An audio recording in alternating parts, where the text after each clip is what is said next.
Selena Quintanilla Perez, 1971 to 1995.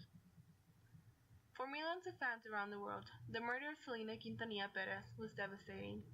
At the shocking age of 23, Selena was murdered by Yolanda Saldívar. Selena was a megastar. She was in the middle of her music career. She was her culture's pride and joy. Unfortunately, her brilliant music career was cut short, but her music lives on. Selena's talent was definitely influenced by her father's background. Selena's father, Abraham, has always had a passion for music. In fact, he was the lead vocalist of a band called Los Dinos, a slang word for the boys. Los Dinos started off playing doo-wop music in the 50s. Times were tough for this group, mainly because the Mexicans did not like them because they were singing English music, and the white people did not like them because they were Mexicans. In order to find success through music, they changed their style of music to Tejano music. Unfortunately, Abraham was drafted into the army. This forced him to put his music career on hold. While at the army, he met his wife, Marcela. He started a family, and soon after, he realized that he could not rely on music to maintain his family. Abraham quit the band and started working at Dow Chemical. Abraham and Marcela started expanding their family. Selena Quintanilla was born on April 16, 1971 in Lake Jackson, Texas. Abraham and Marcela Quintanilla, Selena's parents, already had two other children when Selena was born. Abraham, aka AB, age 8, and Suzette, age 4. Anybody that knew the Quintanillas knew that Selena was always a bubbly child. The family was complete. Abraham's passion for music was still alive.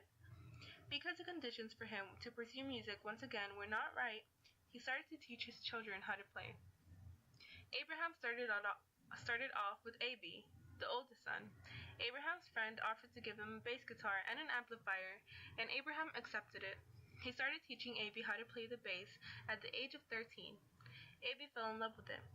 Next, Abraham started teaching Suzette, age 9, to play the drums. She hated it at first because girl drummers were not very common back then, but she realized how much it meant to the family that she played the drums.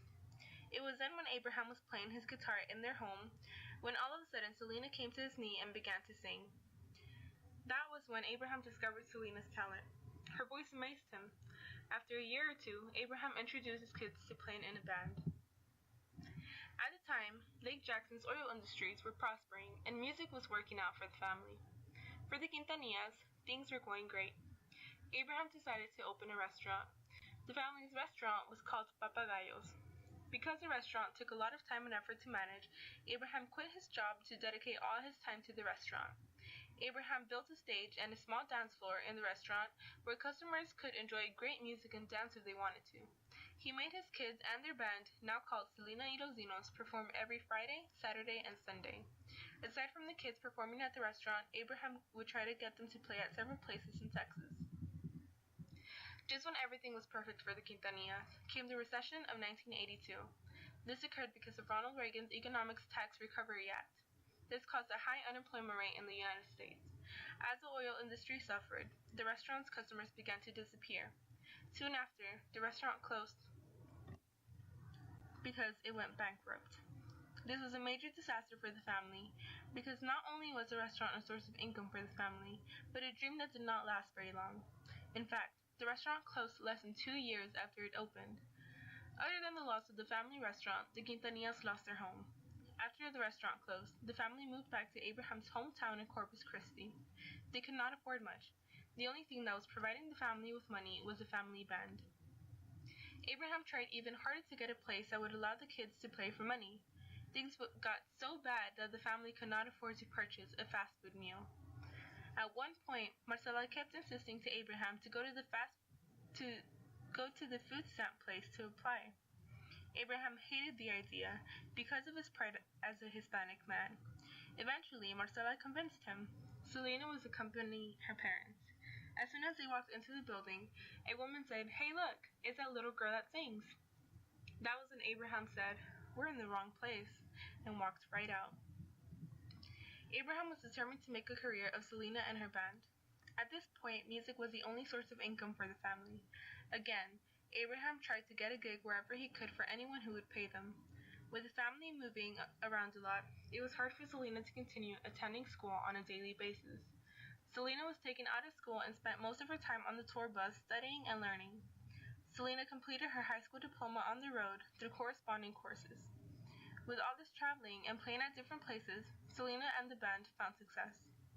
Through all of this, Selena had to learn Spanish because she was Hispanic and the audiences that she was singing for were Hispanics as well. It was very difficult for Selena to learn Spanish, but she dedicated herself to learning the language. Selena started getting a lot of attention. AB found a passion in producing and songwriting. Therefore, AB started producing most of Selena's music. The band was playing Tejano music with different rhythms and that definitely caught people's attention. Selena's fame grew at an astonishing rate. By the early 90s, Selena earned the title of Queen of Tejano. Selena won several awards after 1987, such as Best Female Vocalist every year for 10 years, from 1986 to 1996, even after her death. She also won a Grammy for Best Mexican American Performance. These were only 2 awards of the many that Selena has won. In 1989, Sony and Capitol Records offered Selena a record deal. After Sony offered double the money, Abraham, now Selena's business manager, declined the offer from Sony and went with Capitol Records because Sony already had 4 Tejano artists and Selena would be the first with Capitol Records. During the same year, Selena became the spokesperson of Coca-Cola, and Coca-Cola was her sponsor. This meant a lot to Selena, but it also signified how she made it big. At this time, it was hard for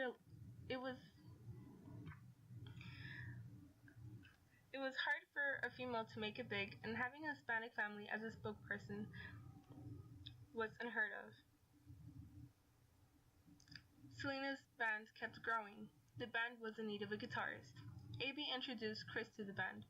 Chris was a 17-year-old guitarist that had a lot of experience, but he played heavy metal and had long hair. Everything that Abraham disapproved of. Eventually, Abraham approved of Chris because he was desperate for a guitarist. After 6 years of being on the road with Selena and the band, romance bloomed between Selena and Chris. Abraham was furious as soon as he found out. He fired Chris, but then the unpredictable happened. Selena secretly got married to Chris at City Hall. After this was done, Abraham had to accept the relationship, but he felt guilty for making them make those decisions so fast. Selena had it all. She had a loving husband, she won a Grammy, and she topped the Spanish charts. She was happy, but she wanted more. She loved her music career, but she had other dreams as well. Selena was a designer, and she had already been designing her outfits for her performances. She wanted to open her own hair salon and boutique. This dream became a reality for her when she opened Selena Etc. in San Antonio and Corpus Christi. Selena hired Yolanda Saldivar as the manager of her boutiques. During this time, Saldivar kept persuading Selena to open a fan club. Selena agreed, and Saldivar was the president of Selena fan club. Things took a turn for the worse when Abraham started receiving calls from angry fans that said that they sent money to the fan club and have not received anything in return. When Abraham confronts Saldivar about it, she denies the whole thing. Abraham asked Saldivar to take him the fan club records, and after 2 weeks of stalling, Saldivar delivers the papers. Abraham is shocked to discover that Saldivar has been embezzling money. Saldivar then purchases a gun in San Antonio. After several days of trying to get more records and papers, Selena fires Saldivar. The next morning, on March 31st, Saldivar called Selena in tears, saying that she was raped in Mexico. Selena didn't want to be a bad person, so she went to go pick up Saldivar to take her to the hospital. The doctor saw no sign of rape, and Selena was furious, and she took her back to the hotel. After arguing at the hotel for a while, Selena was on her way out of the door when Saldivar took out the gun and shot Selena twice on her back, one shot severing an artery. Selena managed to run to the lobby and say that it was Saldivar that shot her before she collapsed on the floor. Selena was pronounced dead at 1:05 p.m. on Friday, March 31st, 1995. She was 23 years old, killed by her fan club president, manager of her boutiques, a dear friend, and someone who was considered family, Yolanda Saldivar. Death was caused by a .38 caliber bullet. Blood transfusions and emergency surgery couldn't save her. Saldivar was sentenced to life in prison and 30 years without parole. The death of Selena Quintanilla Perez impacted millions. 60,000 people attended her funeral. Many mourned her death. She had so many things that she wanted to do with her life. She wanted to build a house with her husband Chris and start a family. She wanted 5 children. Unfortunately, those dreams did not become a reality. 10 years after her death, a movie about her life was released, Selena. Her family worked very closely with the producers to make sure that the story being told was a real one. Selena was buried at Corpus Christi, Texas. Many people, including myself, still go and visit her grave whenever we can. There has also been a museum dedicated to her in Corpus Christi. April 16th is also known as Selena Day. Though she is physically gone, Selena's music continues to spread positivity and joy throughout the world. Selena will continue to live in people's hearts for generations to come.